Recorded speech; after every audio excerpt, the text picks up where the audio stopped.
At the time of this recording, we are impatiently waiting for the Crew Dragon to take flight and bring another batch of astronauts up to the ISS. But in truth, most of us are waiting for this moment as being the real game changer in human spaceflight. But this time in this video, it's going to go a little bit differently, because this guy, Robert Zubrin, is going to get his hands on the concept and demonstrate to all of us that Elon Musk's plan for the Starship is flawed on a number of levels, and there might be a better way of doing it. And then we're going to take his concept and take it to another level. Now, at first, Robert Zubrin's plan looks very familiar. The Super Heavy, with almost twice the thrust of the Saturn V, drives the Starship up into low Earth orbit, exhausting its tremendous amount of fuel in the process, detaches and begins to make its way back to Earth as the Starship exhausts almost all of the rest of its fuel just to achieve a stable orbit. And of course, the Super Heavy makes its way back to Earth. And this is going to happen not 5 times, not 6 times, but only 3 times in terms of refueling. This means only 300 metric tons worth of fuel is going to be transferred to the Starship, which is technically on its way to Mars, although not completely. How is 300 tons going to get it anywhere? I mean, that's not enough fuel to get it to Mars except at an extremely low rate of speed, and it's certainly not going to be practical, assuming that it could even manage to escape Earth's gravity completely with that much fuel. So what really are we trying to achieve here? Well, in Zubrin's plan, the Starship is not heading all the way to Mars. It's not heading to anywhere except an open place in deep space that we call translunar injection. And once it arrives at this destination, it's going to unload a very special cargo, a Mini-Starship. And this is the vehicle that's on its way to Mars. But why is this little ship even necessary? How is it going to be advantageous? And how does an even more recent plan that makes use of both of these ships going to be even better? Well, we're going to explain all of that in just a few minutes.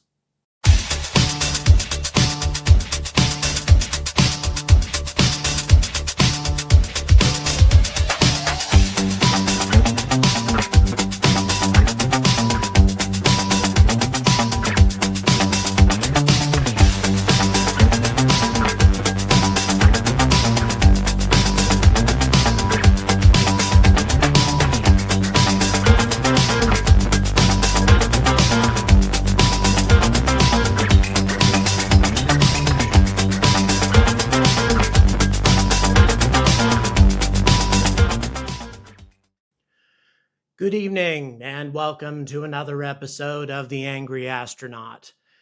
So, Robert Zubrin, a guy that's probably almost as well known in the circles of colonizing Mars as Elon Musk. As a matter of fact, before Elon Musk even made his appearance on the scene, Mr. Zubrin, or Dr. Zubrin rather, has been advocating for the colonization of Mars for decades, but sadly has not made a great deal of progress.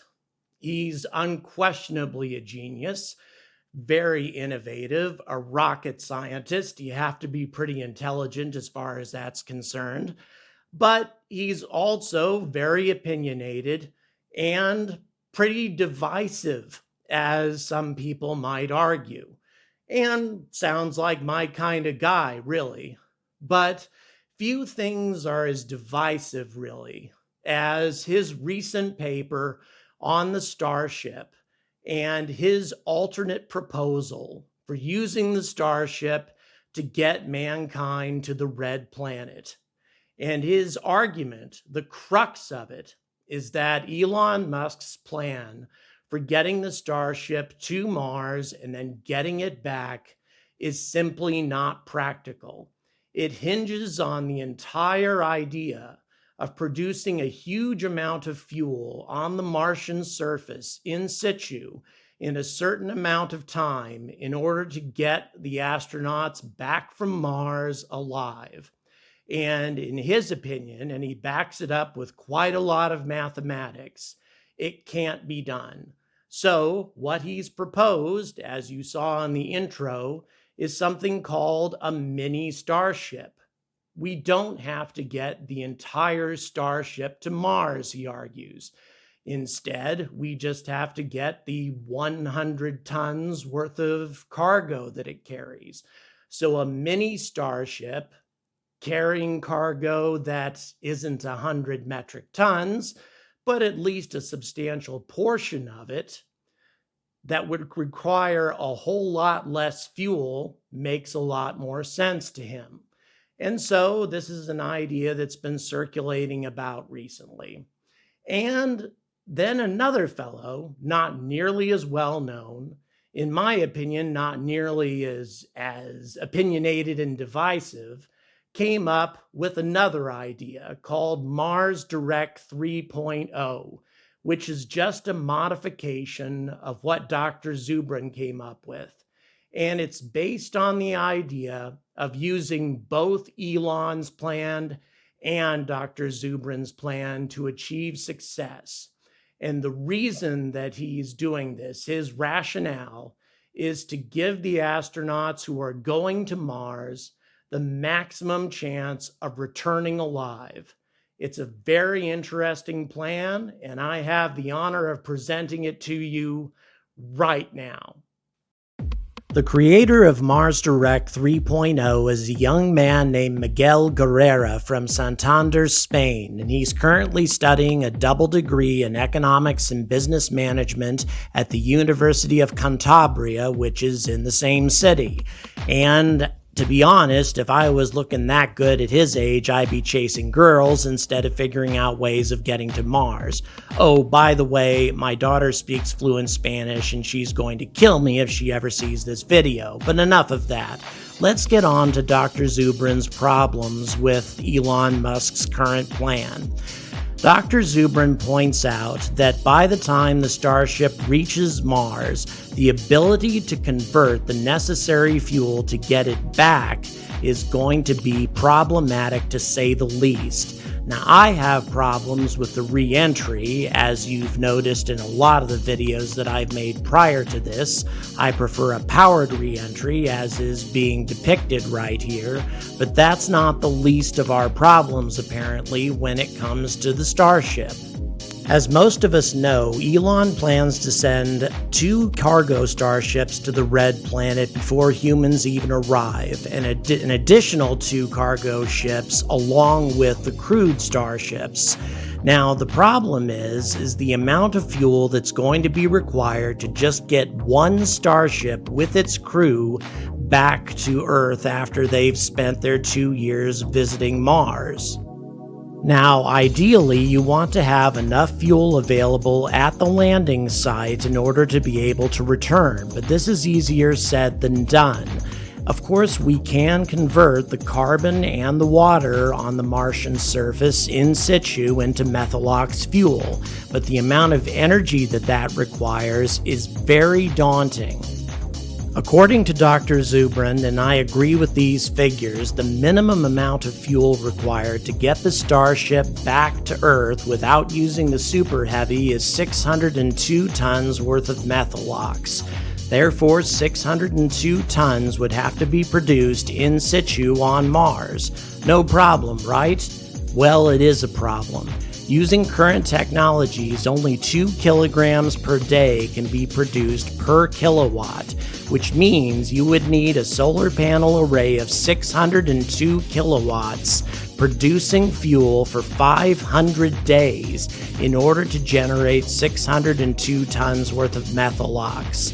500 days and 602 kilowatts. Using current solar technology, you would need 30,100 square meters of PV cells, or about 6 football fields worth of solar panels, in order to generate that kind of energy. That's an insane number of solar panels that would require 8 cargo starships to deliver, and that's just for the fuel. And the reason, of course, that it requires so much damn fuel to get the Starship back is because it's so huge. So what Robert Zubrin proposes is to make a smaller Starship, a Mini-Starship, delivered by the larger Starship to translunar injection. In other words, minimizing the amount of fuel that the Mini-Starship has to use to get to Mars. Now, naturally, this smaller Starship doesn't deliver as much cargo, but it's not too far off. And this is because if the big Starship can get the Mini-Starship all the way to here, then the Mini-Starship only requires 33 tons of its 100 metric ton mass to get all the way to Mars. Assuming a 20 metric ton dry mass of the Mini-Starship, we're talking 50 metric tons worth of cargo being delivered by a ship that's much, much smaller than the Starship.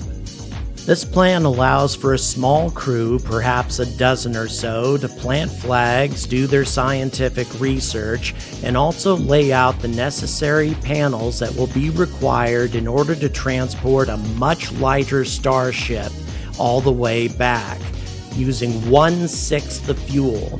And that is a lot more doable than the full-fledged Starship. And so then the 20 metric ton Starship returns to Earth with only 2 engines, one a vacuum Raptor and one an atmospheric Raptor, and the other 12 tons being reserved for crew space. And that is a whole lot less mass, obviously, requiring less fuel, and therefore making the entire mission feasible. So here's a few of Zubrin's numbers. First of all, just using the Starship requires 5 tanker flights, 602 kilowatts worth of power, and 1,000 days between reuse time for the Starship. Ah yes, and don't forget that it also delivers 100 metric tons.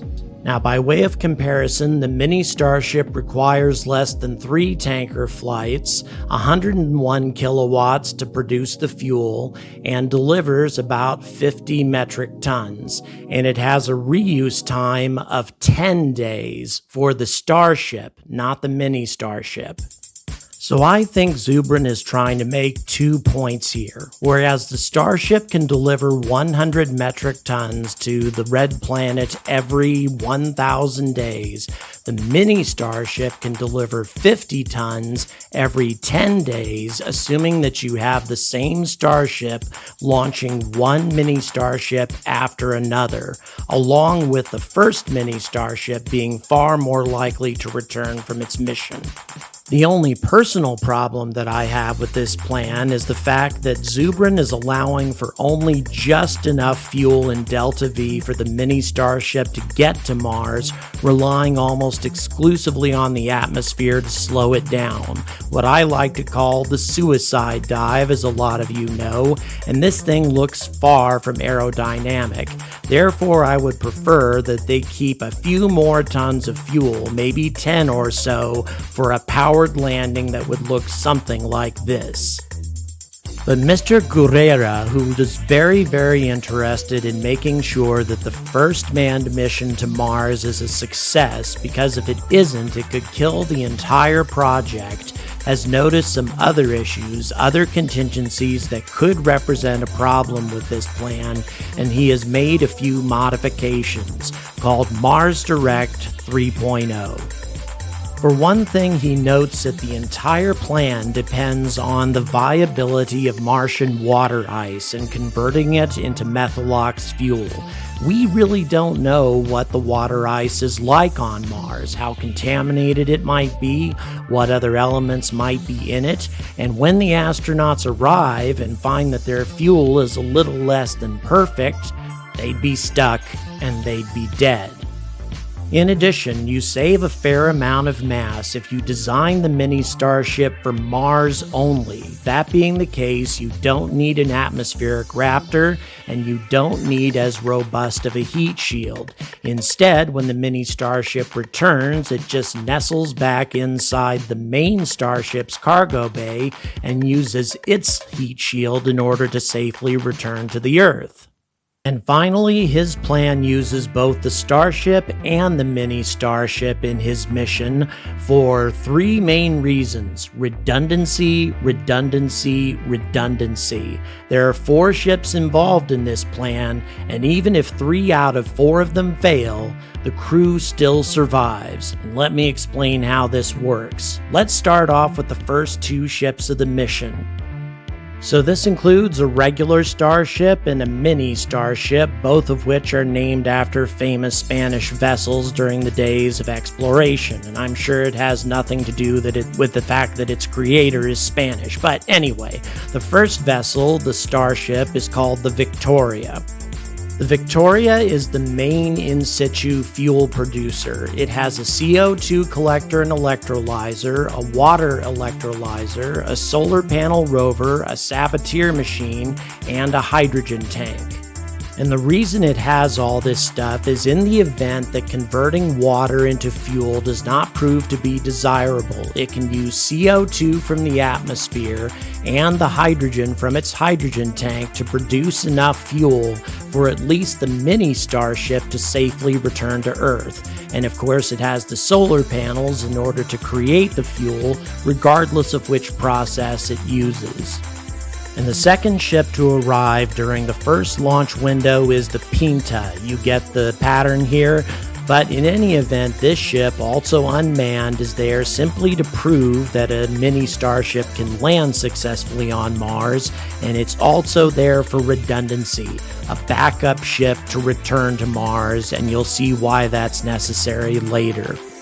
2 years later, if all goes well, comes the first manned ship called the Niña, and it's the one carrying the astronauts.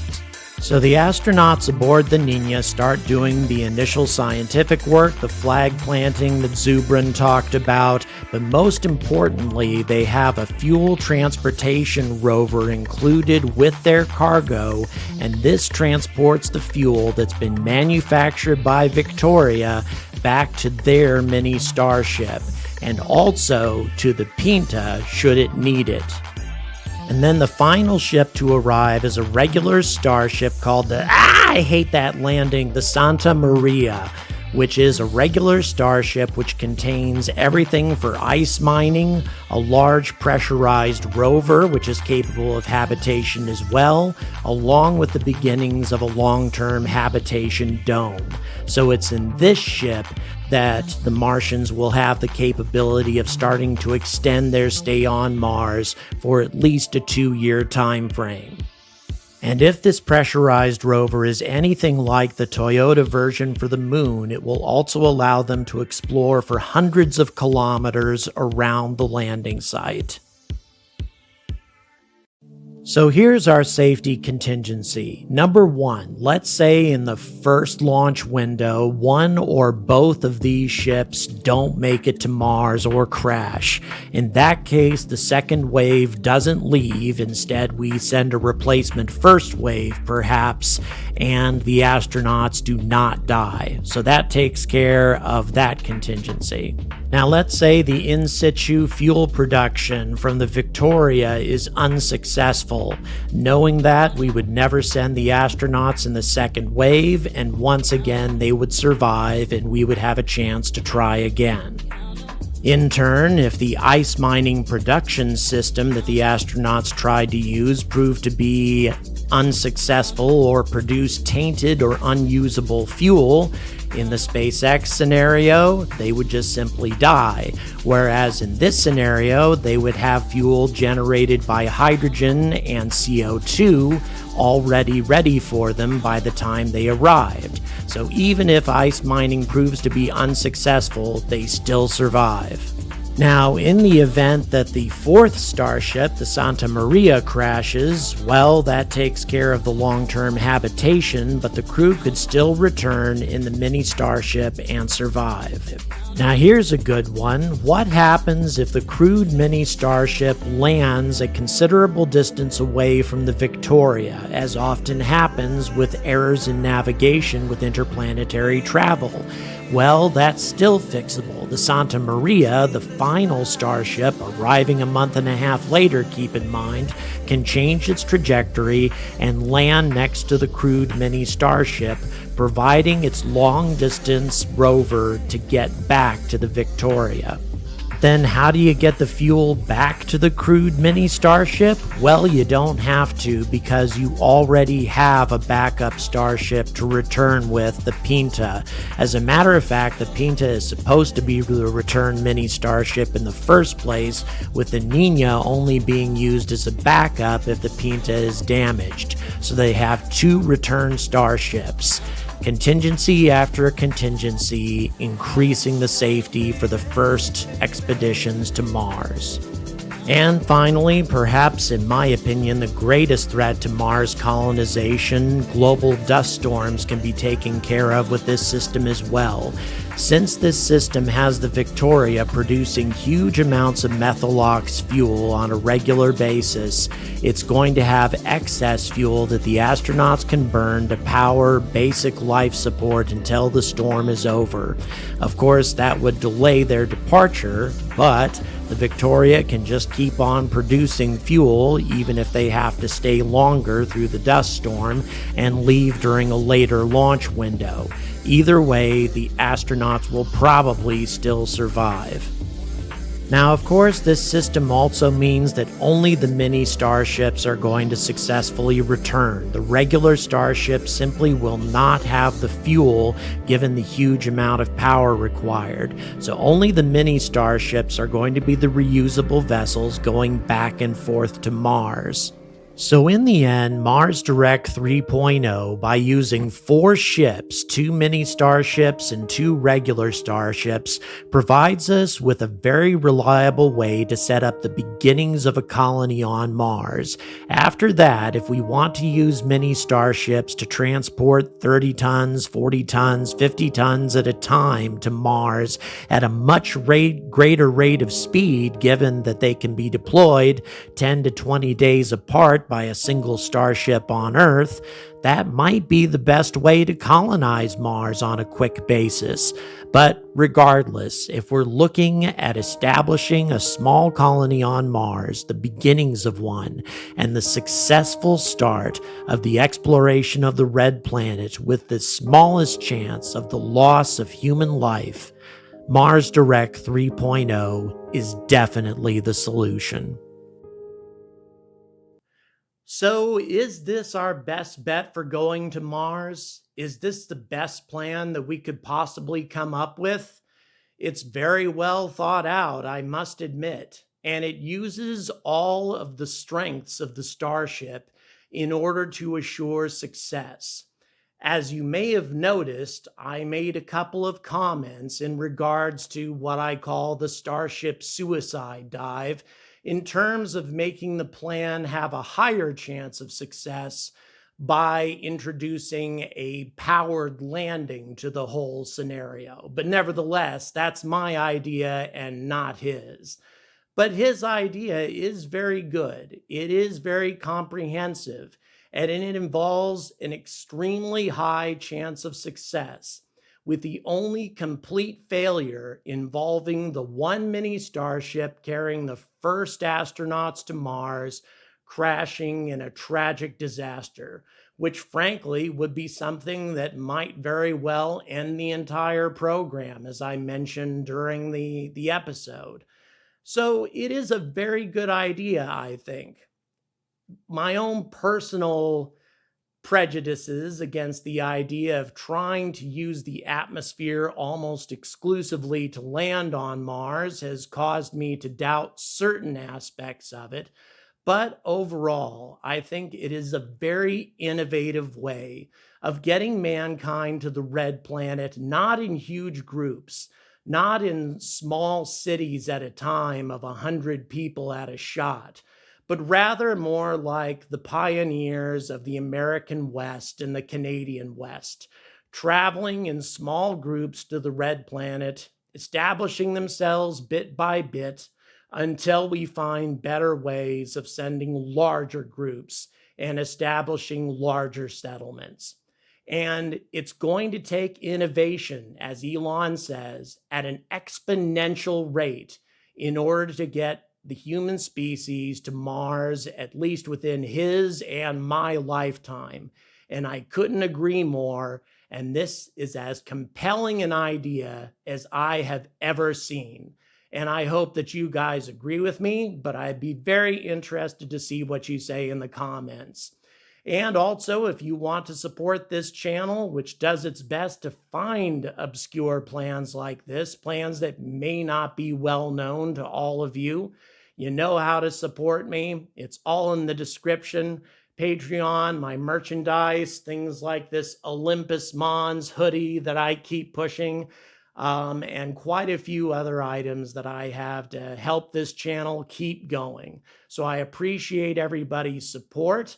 Thank you very much. You've seen a number of folks recognized as I've been talking. So until we have a truly innovative plan, perhaps Mars Direct 3.0 is the answer. An innovative plan that is definitely going to get human beings to the red planet with the maximum amount of safety involved and the maximum chance of success. I urge all of you to stay angry about space.